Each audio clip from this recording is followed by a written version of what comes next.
Fearless drafting in the LPL means that a team cannot pick the same champion twice. Enemy teams can pick what the other team has from a previous game. The champions they can't pick are currently listed on the screen below below their individual team. So Anyone's Legend, they can't pick themselves the Corki. They could pick the Tristana. Both of them are actually banned anyway, because one of the things we're learning is that you just ban away stuff that you've picked before and you deny the other team from playing those power picks.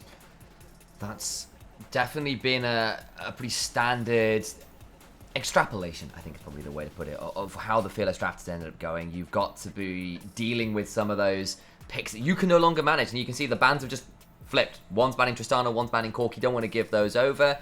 First pick Viego, though, was not what I was expecting in the meta nonetheless. Although Croco is a very good player of the champion. Are we going to go towards Shanks Talia because Invictus Gaming can't pick that up? Is that the play?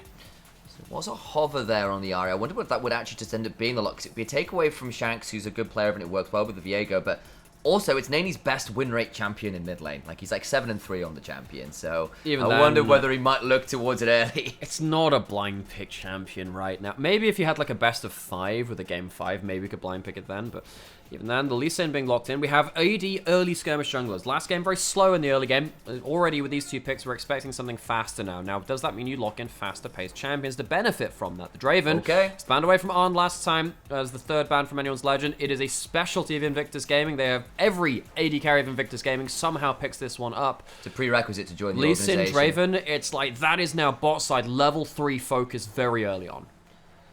Okay, well, we know how this is going to work. What do Anyone's Legend have to respond with? Varus is up, I think makes some sense. Kalista, as you said too, might be a good call. Kalista, Varus, you could lock in a Leona. We could actually have the reverse of the Leona Nautilus and just change that around in terms of the engaged support. Rel could also be fine too. Because AL do need a little bit more engage and something tanky to stop the Draven just kind of shredding through you and lane to very much help. They could also go for the Ashe as well. But no, we might, folks, just get a flip of the Leona Nautilus. If the Nautilus isn't locked here, I can guarantee it gets banned in 4-5 by IL, so I suspect that will be the lock-in. Both those supports have been pretty high priority, and it is just the inversion. Yay! Engage supports! Only 2 times, because we've only got 2 of them, which we flip back and forth, but yay! This isn't my engaged support, so I want Alistair Rel back. What is this?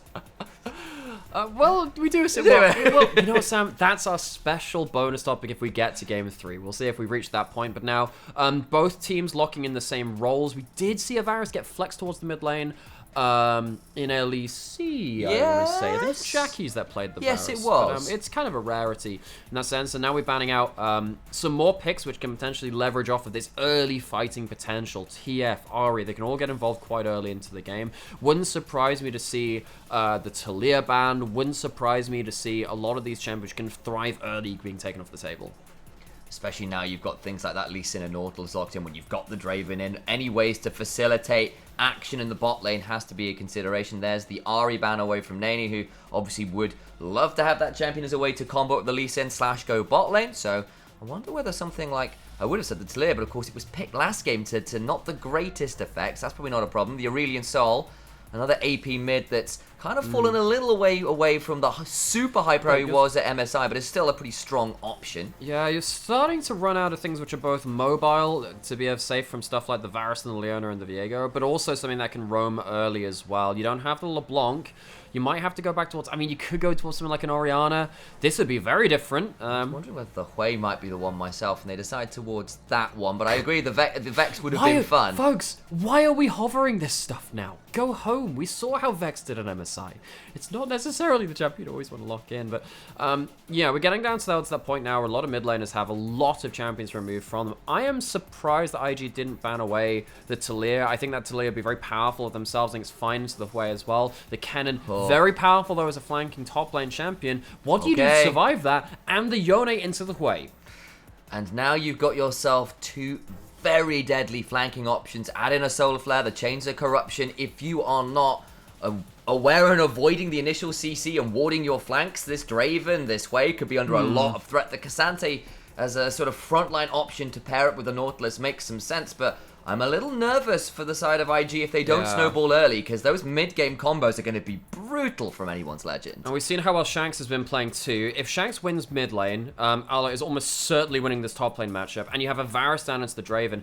You are hoping to high heavens that Griffith can get into bot lane early and start Draven snowballing. That flips the game. But if that doesn't happen, I think AL have strong lanes. I think they have really good team fight setup as well with a Yone and a Cannon being able to find flanks later into the game. I think IG, if they don't flip a lane early, are going to get blasted. I think that's unfortunately the truth, isn't it?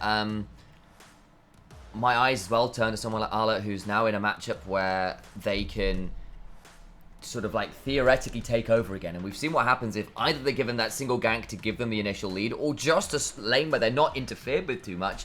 They have been so good at taking their opposition number out of the lane and getting such ridiculous leads. We've seen it at least once a series. We Very true. Took over on the Renekton last game, now on the Kennen, range matchup into the Cassante. You can definitely abuse that matchup early. Yeah, and it felt like really Zuyan just didn't have an answer to that Kennen. A lot of people don't have answers to this champion right now. I think weirdly Shen can be okay into this champion because you can put down some decent trades early, but there aren't that many matchups that survive that Kennen. And the Yone into the Hui, I think that one's a skill match. I think bot lane is technically a skill matchup too, which means that potentially junglers can go and flip it. Game 2, Invictus Gaming was simply outclassed, individually and as a team in Game 1. Yeah, they needed the Baron as an extra man to help them in towards that mid and late game. This time, I don't know if they'll be so lucky as we head onto the Rift. And immediately, there's a level 1 5-stack that could prove to be something a little bit spicy. I wonder whether Invictus Gaming are looking for a lane swap. And they are just going to gather up in this top lane again. It's into a range matchup, so sometimes it's just trying to ward Ala out of some of those bushes as well to prevent the early shove. And we just heard the Gyos come through there as well, as the teams were getting support from the crowd too. When we have this melee versus ranged matchup in the top lane, as you did mention there, you do often go towards a 5-man stack very early on into the game to try and make sure that then there's no one stood there and make sure you can get yourself a ward for that brush very early on. As it stands, we are just looking at those 5-man fans. Didn't get too much out of the level 1 kind of groupings on either side. A ward here or there, but that's about all there is to write home about. As we all know, is on vision, and that can prove a little bit dicey versus the Kennen at the level 1. Yeah, and that's so nothing really coming of that level 1, but we have seen the value of that before. Getting the ability to push in can be really, really important. Shanks gonna get a charge up that Q. Sometimes you start with the W on Yone and lane, actually, just to kind of survive some level 1 burst, but I think that it's completely fine to try and push that one through. Really need to see what Griffith does with this early game. Maybe Croco can do something special too, but I really feel like the onus is on Griffith to make some big plays. I think that likely you're going to get pushing mid and top. Bot lane Hook lands early. Does some damage, and Hope is going to be returning some damage back, but it's not absolutely fantastic. A little bit of bookkeeping in the background. I went looking up Croco's stats on Viego, because obviously I've seen him play the champion a lot. He's played 15 games. What do you think his win rate is on the champion? I think he's 10-5. 4-11. He's 26% really? win rate. Wow. Yeah, not a very good time on Viego historically. The thing is, though, Croco, I actually have quite high expectations of this guy. I actually don't. I quite appreciate his play over his career, and we'll see what he can do. Level 3, very quickly going bot side. IG should have been the ones going quickly bot side, but Croco's here first. This could go towards a level 2 from bot lane. They might level up, fight against the wave, and look for Croco to go for an all-in. They've got level 2. They can make it happen now. Croco's coming on over. Oh, has got Mr. himself Zenblade. The opportunity here to still go on forward with the Spectral Maw. Flash for flash. Arn still in danger. Turns it around. They don't quite make the early gank work. Can't quite get that shield Daybreak, can't quite get the Zenith Blade, and it means that the level 3 from Croco doesn't work out. You do get a summoner for a summoner, but I think that AL were looking for so much more there. Now Griffith is around bot side a little later than Croco, but he gets here nonetheless, and he'll protect his bot lane. Wonder whether they might look at a dive there. It's not going to quite happen as Nani in mid lane having a much better time this lane around. Nani getting significant chump there onto Shanks, who's got himself the Unbound Soul. Gets to pull back, the Q just wide.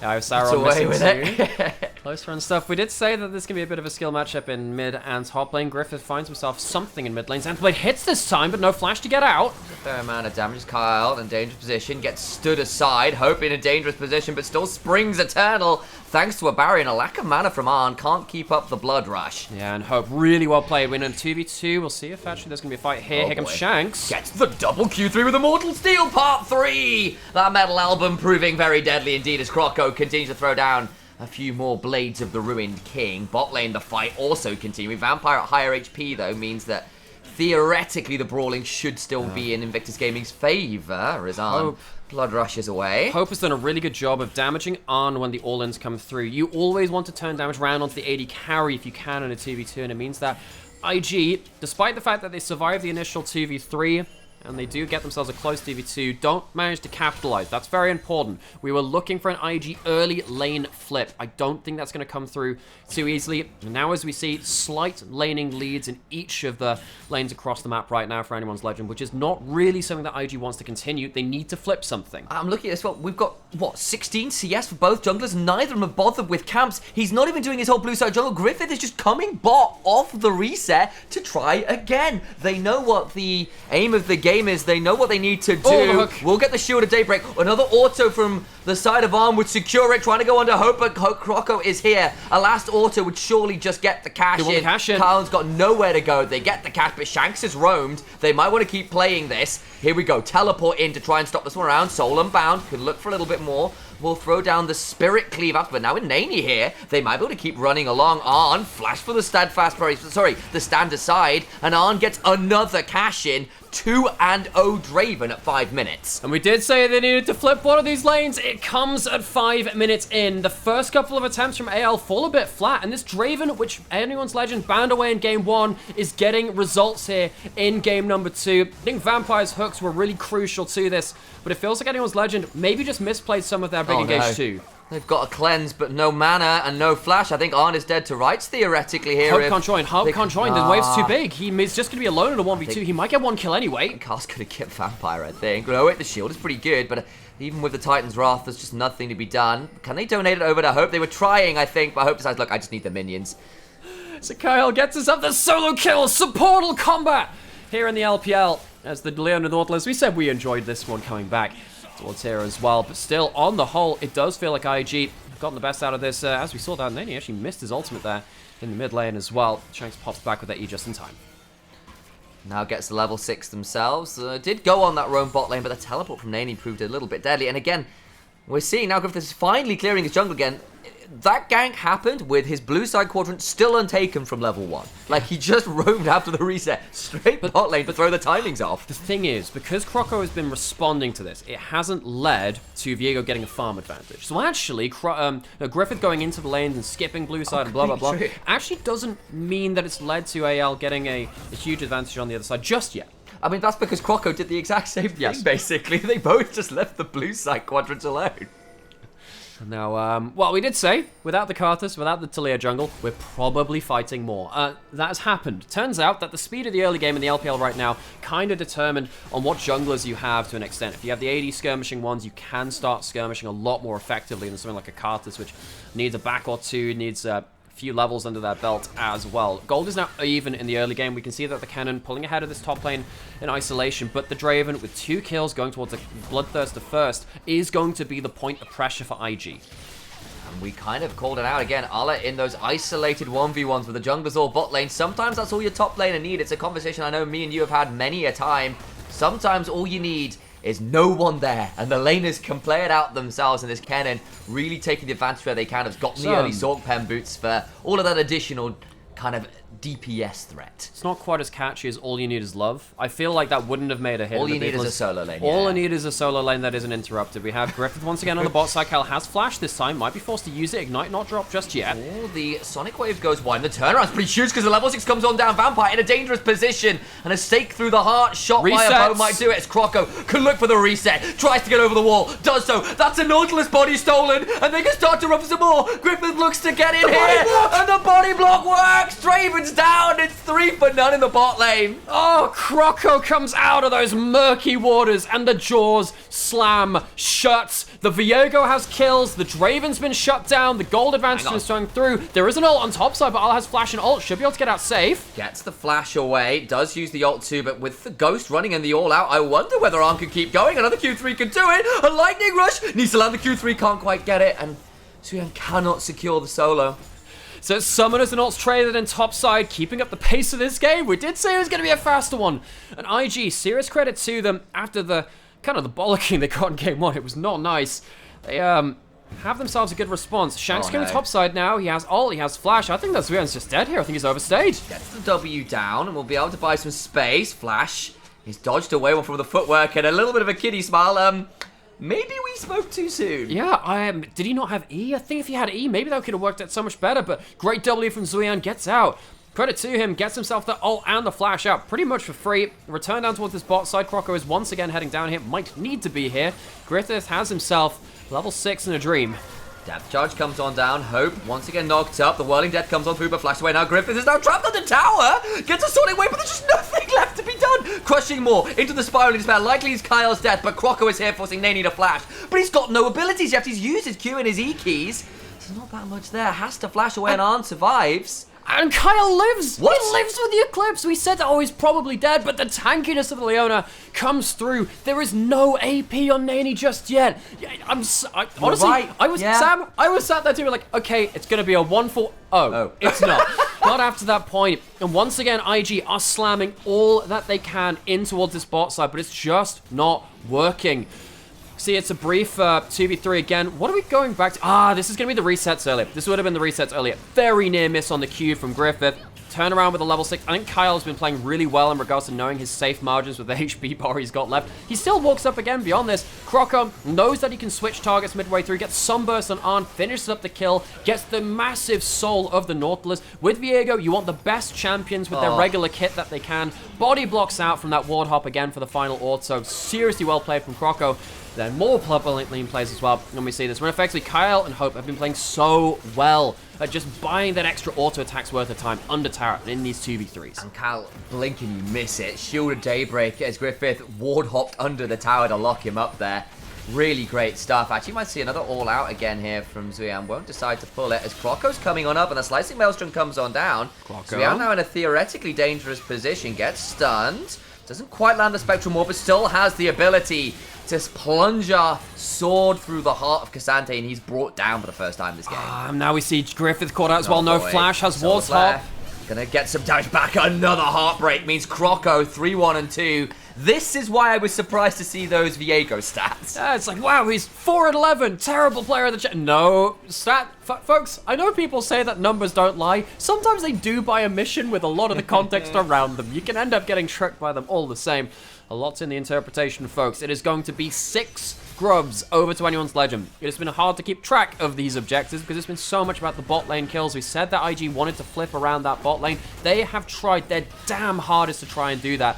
Anyone's legend, though, they have responded in kind. I think that Croco and Kyle have done a really good job of making sure that they can be there at the right kind of timing. I don't think the execution's been as clean from them this game as it was the last one. I think the first couple of plays of the game went too far towards IG for their liking, but they have recovered well. And I think it's also fair to say it feels like this time it's been less around sort of controlled map moves and going, we know what's happening, and actually we are going to have to use our hands and outplay some of these. Like that tower dive bot, with a lot of that was just good hands, frankly, because that could have gone very, very wrong if that Q had landed from Vampire, if Hope hadn't flashed away from some of the damage coming on, if Kyle hadn't landed that Shield of Daybreak on Griffith under the tower.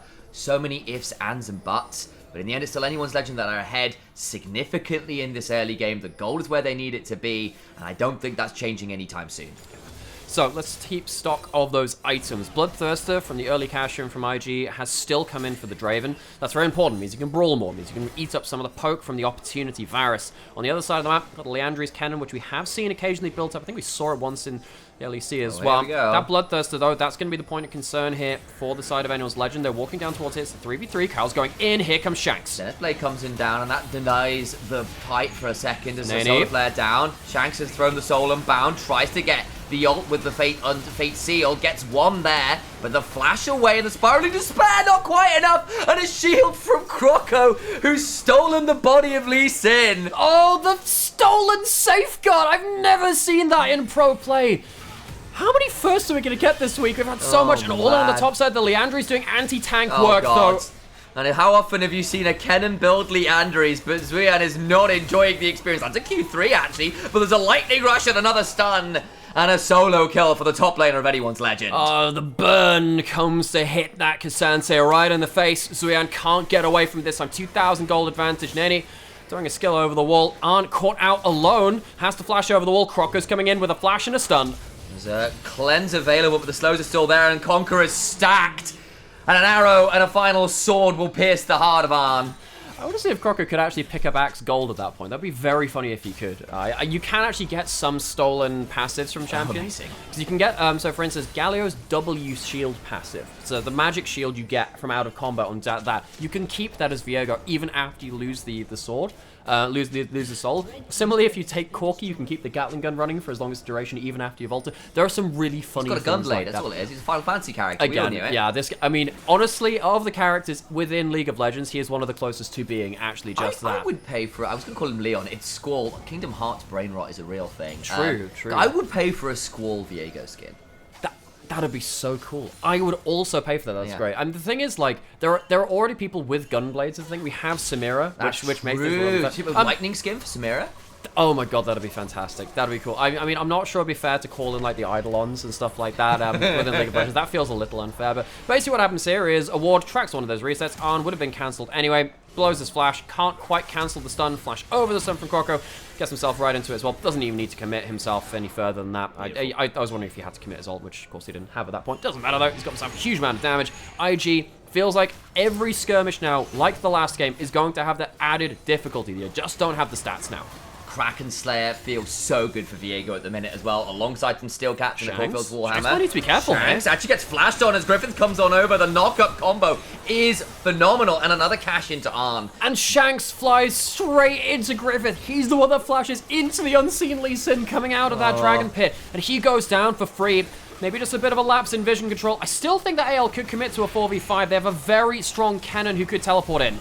They're going to do just that. They want to play this regardless, and they've used quite a lot to make this happen. It drops a TP, so we are not going to allow that one to finish as Vampire. Looks for a Dredge Line, can't Ults in find top it. side. We've got ults in top side. That might just happen as well. 4v3 down here. This needs to be retreats. They get a Q3 solo kill in trade, but now in the main screen, a kill onto Griffith, who needs to begin to run away with the rest of Invictus Gaming. Of course, too little, too late for him. Nani now needs to think about backing away. Zenith Blade lands into the Molten Fisher, though. But this is quite tricky. Arn's got a Whirling Death. Gets another cash in. And the shutdown. They've gone way, way too deep. Folks, maybe overcommitting in the 3v4 is a little too much. We do see that Shanks teleported top lane after he respawned to get a revenge kill on Zuyan, who got the solo kill onto the cannon. So that's, what, a 3-for-1 overall in terms of kills. Dragon went over to IG, but the turret in topside went over the side of Anyone's Legend as well. AL kind of getting lost in the sauce here. I think that was a 4-for-1, because remember we had Ala die and the solo kill too. No, so Shanks died at the start. That's Yeah, what sorry, I missed. sorry, Shanks, I missed that Shanks died at the start. I was like, technically that counts. So it's a 4-for-1, all things said and done. That's and yeah, it feels like, yeah, AL just get lost a bit in the sauce. The cancel the TP comes through. Zuyan puts down that ward, make sure he can spot that one out, and then gets the solo kill 2 levels down onto the cannon somehow throughout this, even with Leandri's anti-tank. Cansante!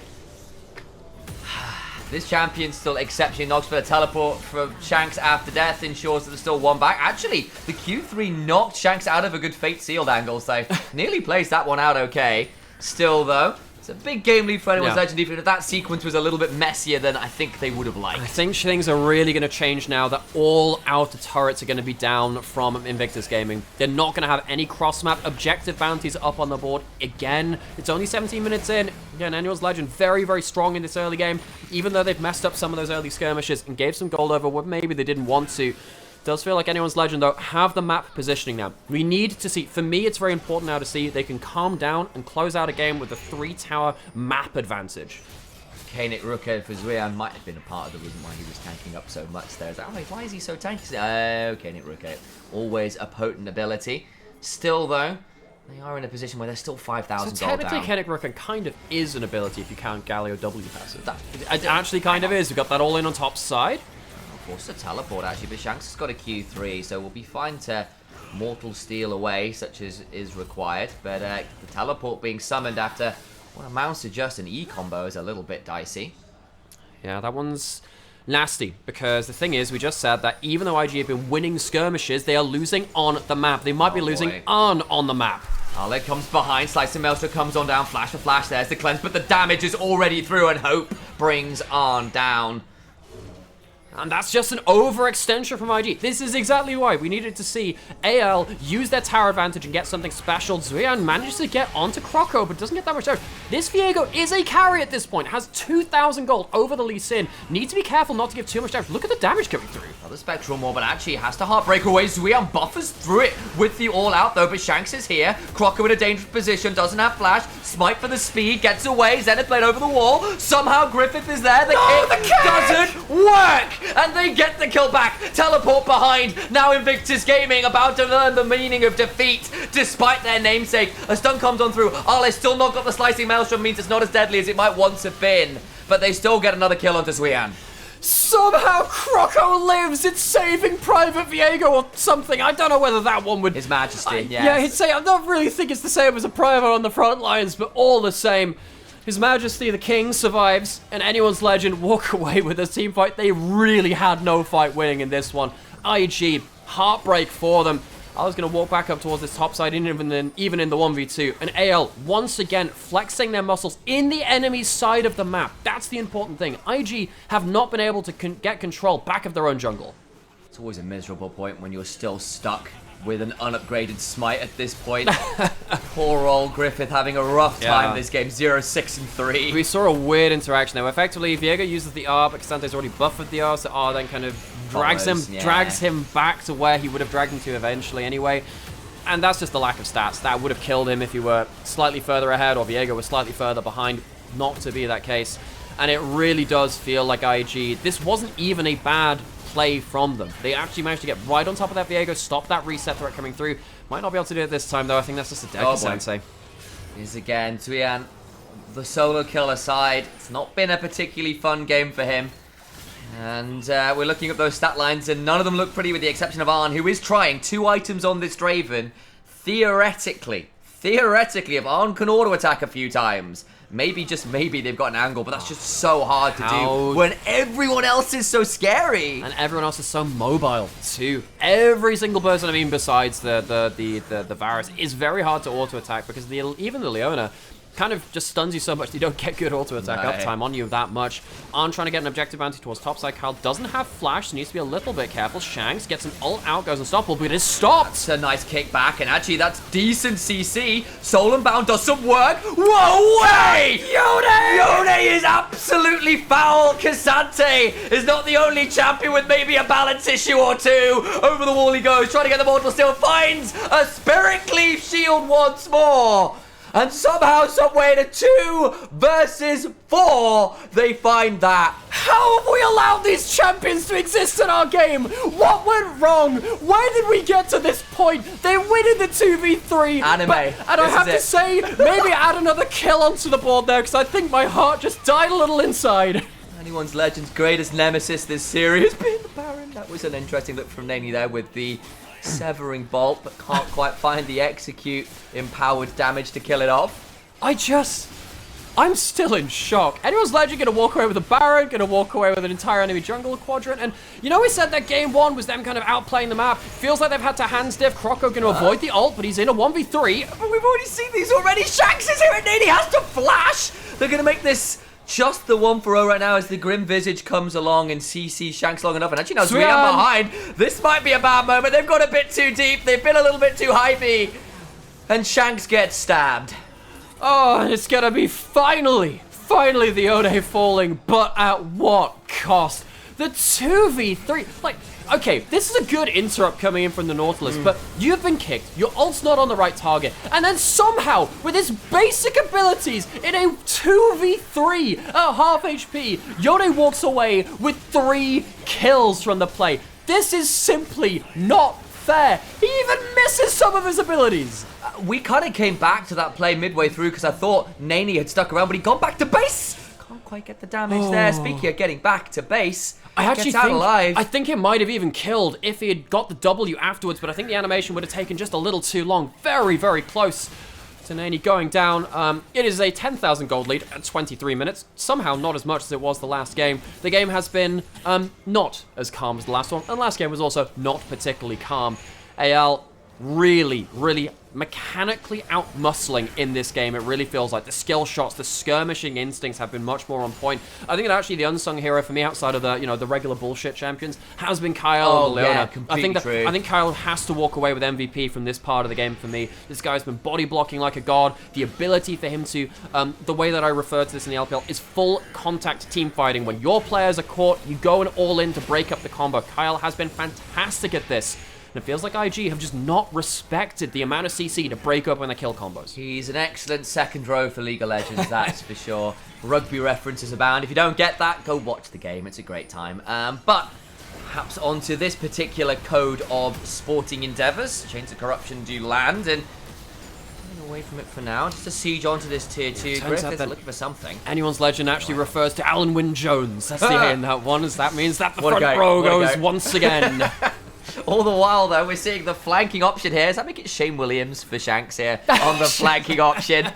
You know what? He's my favourite player of all time. Up there with Justin Tifrick, those ones as well. They're my favourite. I appreciate that. Shanks, while all this was happening, again, he was on the flank. He was there threatening just out on the wings and manages to get down that tower down there as well. So a bit of an overlap on the side there.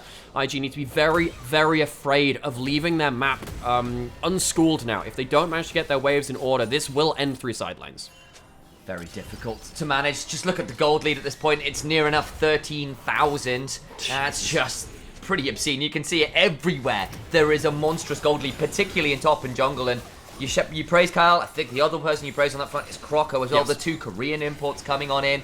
Kind of after just falling away from the LCK a little bit. Not having the time they were after there. Kind of stuck on some of those mid-table teams. And now over here on Anyone's Legend, kind of having a bit of a resurgence and a chance to reprove themselves once more. I was checking some of the Reddit post-match thread comments when it came through the last series of Anyone's Legend, where some of the sentiment there was, why the hell did LCK ever let Kyle go? Yeah. Why did they ever let this guy go? I think this guy has been fantastic for AL alongside Hope. He's had some down moments. I think that we've had a couple of Korean imports not always stabilize over here because they've struggled to get used to the differences in play, the difference in the setup and the structure and the skirmish nature of the LPL compared to the LCK, which can be a real chokehold region in the same way. Shanks, oh my god, this is meant to be a tank. This is the unfair champions versus each other. Problem is, that's a 3-item Yone, who's got a Jack show now, by the way. Gonna flash for a dredge line and a depth charge, but it's just buffered away from with the Fate Seal. Just, they have to commit 3 people to not even kill the guy, but to survive. He's going back in. He is so tanky now. He just walks up and he has all the damage that he needs. He doesn't even have any crit. He doesn't need it, and it's an all into the base. Shanks teleporting in. And it means because Shanks was buying time, they don't get back in time. Croco low, finally down, but Draven dies, and that's all of the gold Invictus Gaming had, and it's a meager purse at this point. The base is cracked, the inhibitors are falling. And that might just be the play which ends the game. Allah's going to recall. He's going to teleport in with a full HP bar. It is all on Nani, and he doesn't even have his ult. Here we go again. Shanks goes on forward. His soul is unbound, and he'd love to unbind Nani's soul a little more permanently. Varus claims that kill. Hope once again landing another arrow. A quiet but exceptionally competent game from him as well at 8. 0 and 7. The Nexus fall, and Anyone's Legend continue to rise in the estimations of many an LPL enjoyer.